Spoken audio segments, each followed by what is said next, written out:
मुझे कम से कम हर रोज ना 500 से ज्यादा मैसेजेस आते हैं। और उन 500 में से 450 मैसेजेस पढ़े लिखे लोगों के होते हैं।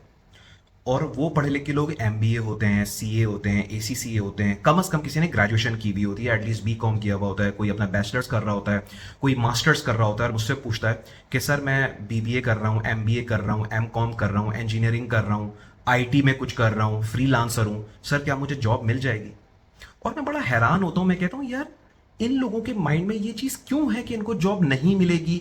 मतलब सर वहां पे आईटी की जॉब्स होती हैं, सर वहां पे बीबीए की जॉब्स होती हैं। तो मैंने कहा यार इस पॉइंट को ना जरा मैं क्लैरिफाई कर दूं, क्योंकि मैं पहले कई बार ये बात बता चुका हूं कि आपकी जो बेस कंट्री है, चाहे आप इंडिया में रहते हैं, पाकिस्तान में रहते हैं, आप कहीं पे भी आप रहते हैं, आप देखें आपकी कंट्री के अंदर किन किन लोगों को जॉब मिलती है। तो आप बोलेंगे सर स्कूल भी बहुत सारे हैं, स्कूल में भी जॉब लगती है, कॉलेजेस में, यूनिवर्सिटीज में, फिर एमबीए करने वालों को भी मिल जाती है, कंपनीज हैं, कंपनी के अंदर सेल्स भी होती है, मार्केटिंग भी होता है, फाइनेंस भी होता है, आईटी भी होता है, एचआर भी होता है, सप्लाई चेन भी होता है, सारे डिपार्टमेंट्स होते हैं, रिसेप्शनिस्ट भी होती हैं, सारे लेवल की सारे डिपार्टमेंट्स होते हैं, हर एक को जॉब मिल जाती है। ठीक है। तो मैं लोगों को बताता हूं दुबई भी ऐसा ही है। दुबई में भी सारे लेवल हैं, दुबई में भी हजारों की तादाद में कंपनीज हैं, दुबई में भी रिसेप्शनिस्ट हैं, दुबई में हजारों की तादाद में पाकिस्तानी स्कूल टीचर्स हैं, पंजाब साइड के हैं, कराची के हैं, खैबर पख्तूनख्वा हैं, कोयटा से हैं, बलूचिस्तान से हैं, आजाद कश्मीर से हैं। हर लेवल की हजारों की तादाद में पाकिस्तानी फीमेल टीचर्स जो हैं वो यहां पे टीचिंग कर रही हैं। ये मैंने सिर्फ एक एज एन एग्जाम्पल दिया। कितने पाकिस्तानी एमबीएस यहां पे काम कर रहे हैं? हजारों की तादाद में। कितने पाकिस्तानी इंजीनियर्स यहां पे काम कर रहे हैं? हजारों की तादाद में। 17 लाख पाकिस्तानी यहां पे रहते हैं, 2-3 लाख लेबर को निकाल दें तो बाकी जो 12-13 लाख लोग हैं वो क्या कर रहे हैं? उसमें इंजीनियर्स हैं, डॉक्टर्स हैं, फ्रीलांसर्स हैं, आईटी के बंदे हैं, सप्लाई चेन में हजारों पाकिस्तानी काम कर रहे हैं, एचआर के अंदर हजारों पाकिस्तानी काम कर रहे हैं, ब्रांड में, मार्केटिंग में, सेल्स में, यू नेम इट। किसी भी फील्ड को आप उठा के देख लें, हर फील्ड के अंदर काम कर रहे हैं। तो आज की जो वीडियो को मैंने टॉपिक लिखा है कि दुबई के मैकेनिक, ये मैंने इसलिए लिखा है जैसे पाकिस्तान के अंदर मैकेनिक्स होते हैं, जब गाड़ी खराब हो जाती है हम कार मैकेनिक के पास लेके जाते हैं, तो जाहिर सी बात है यहां पे भी होंगे, लंदन में भी हैं, यूएस में भी हैं, हजारों की तादाद में हैं, तो दुबई के अंदर भी। अब मैकेनिक कौन है यहाँ पे? तो मैकेनिक यहाँ पे अगर मैं दुबई को लोकल्स लेता हूं तो लोकल दुबई के तो बहुत रिच हैं, वो तो ये सारे छोटे मोटे काम करते ही नहीं है। गोरा कोई मैकेनिक शॉप तो नहीं खोल के बैठेगा। ठीक है। व्हाइट अरब जो हैं, जैसे इजिप्शियंस हैं, पैलेस्टीनियंस हैं, जॉर्डेनियन हैं, जो जो व्हाइट अरब्स कहलाते हैं, ठीक है, थोड़ी बहुत इनकी भी हैं। फिर उसके अलावा जो सैकड़ों की तादाद में, हजारों की तादाद में जो मैकेनिक्स यहाँ पे खुले हुए हैं, छोटे बड़े, वो कौन है यहाँ पे? पाकिस्तानी इंडियंस हैं। और अगर मुझसे आप पूछें तो मैं कह सकता हूं कि इंडियंस मैकेनिक की फील्ड के अंदर नहीं है। तो हजारों की तादाद में मैकेनिक्स जो हैं उन्होंने यहां पे अपनी शॉप्स खोली हुई हैं, हजारों की तादाद में। ये ना पता है मैं टॉपिक पता है आज मैं क्यों डिस्कस करूं, आपके माइंड का ढक्कन खोलना चाह रहा हूं थोड़ी ना, मैं आपको एक नई डायमेंशंस पे लेके जा रहा हूं कि हम जब दुबई के बारे में सोचते हैं ना, यार पता नहीं क्या टॉप की जगह होगी, सारे बड़े टॉप के लोग रहते हैं, नहीं यार, हजार लाखों की तादाद में वही ऑर्डिनरी लोग रहते हैं। अगर आप पाकिस्तान की मैकेनिक की शॉप पे जाएं तो आप, और यहां की मैकेनिक की शॉप पे जाएं, कोई डिफरेंस नहीं है। वही बेचारे जो गरीब तो नहीं बोलना चाहिए, वही बेचारे जो गंदे कपड़ों में काम हो रहे होते हैं, वही लैंग्वेज, वही टॉक, वही सब चीजें यहां पे हो रही हैं। मैं टेलरिंग शॉप्स की बात करूं, दर्जियों की, हजारों की तादाद में पाकिस्तानियों ने अपनी शॉप्स खोली हुई हैं।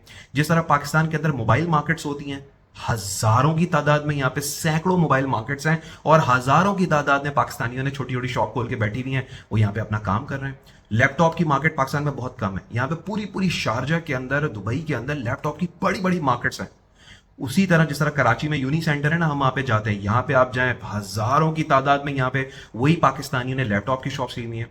जिस तरह हमारी पाकिस्तान में फर्नीचर मार्केट्स होती हैं जहां से हम वो लेते हैं, वहां पे ज्यादातर पंजाबी सराइकी वगैरह जो है वो उन्होंने डोमिनेट किया हुआ है। अब आप लोगों को ये बात नहीं पता होगी, आप यहाँ पे आए, आपको लगेगा आप सराइकिस्तान के अंदर आ गए।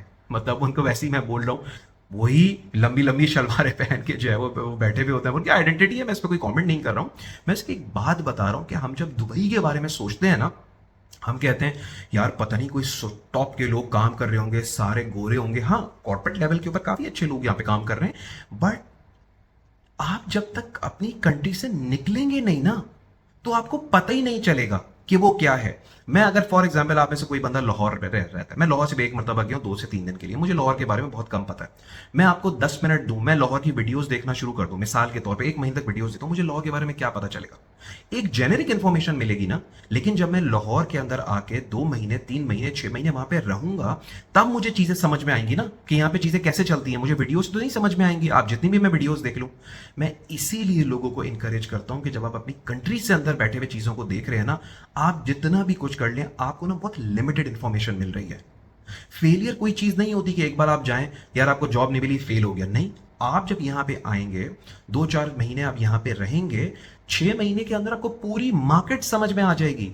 जिस तरह पाकिस्तान में हम अपने बच्चों को शाम में ट्यूशंस पढ़ने के लिए भेजते हैं ना, तो भाई यहां पे क्यों नहीं होता होगा वो चीज? यहां पे भी वही चीज है, यहां पे भी वही टेलर है, दर्जी हैं, यहां पे भी वही मैकेनिक हैं। मैं उन लोअर लेवल की बात कर रहा हूं कि मैं आपको एक आइडिया दे रहा हूं कि वो काम यहां पे कौन करते हैं। तो जिस तरह पाकिस्तान में लोअर तबका करता है ना, यहां पे भी कोई टॉप के लोग थोड़ी कर रहे हैं, कोई कॉर्पोरेट के लोग मैकेनिक बनकर थोड़ी बैठे हुए हैं। वही तबका है, वही वहां से लोग आए हुए हैं, बहुत पहले पहले यहां पे आए हुए, 20-20 25-25 साल पहले छोटी सी शॉप से स्टार्ट किया, ऐसा करके इतनी बड़ी शॉप कर ली। एक मैकेनिक यहाँ पे महीने के 40-50 हजार दरम कमा रहा है, जबकि एमबीए यहाँ पे बेचारा 5-6 हजार दरम की जॉब ढूंढ रहा है। ये बिजनेस वाला जो चीज है ना, ये एक अलग कॉन्सेप्ट है पूरा। ये मैं आपको एक्सप्लेन करूंगा कि मैं इस पर क्यों वीडियोस नहीं बनाता हूं बिजनेस के ऊपर, बिकॉज ये एक अलग चीजें हैं। मैं अगर लोगों को अभी मैंने बताना शुरू कर देना, लोग अपने यहाँ के पैसा डुबा देंगे यहाँ पे। खैर, दिस इज समथिंग एल्स। मैं को आहिस्ता आहिस्ता कवर करना शुरू करूंगा कि आप बिजनेस कैसे कर सकते हैं। आज की वीडियो में सिर्फ मैं आपको ये बता रहा हूं, आप किसी भी फील्ड से अंत के हैं, आप इस्लामियात के टीचर हैं, आप इंजीनियर हैं, आप डॉक्टर हैं, आप कोई फार्मेसी में काम करते हैं, आप कोई एडमिन का काम करते हैं, आप कुछ भी हैं, दुबई के अंदर हर डिपार्टमेंट जो आपकी कंट्री के अंदर है ना, वही तमाम चीजें, छोटी छोटी दुकानें भी हैं यहाँ पे, हर चीज वही है। दर्जी भी हैं, मैकेनिक भी हैं, टाइपिंग सेंटर भी हैं, प्रिंटर की शॉप भी है यहाँ पे, प्रिंट आउट जहां से निकलते हैं, तमाम वही चीजें। तो जब भी मैं लोगों को इंकरेज करता हूं, सारी चीजें, सारी इंफॉर्मेशन आपको कंट्री से बैठ के नहीं मिलेगी। यहां पे आए, टाइम स्पेंड करें, 3 से 6 महीने के अंदर आपको सब मार्केट का अंदाजा हो जाएगा।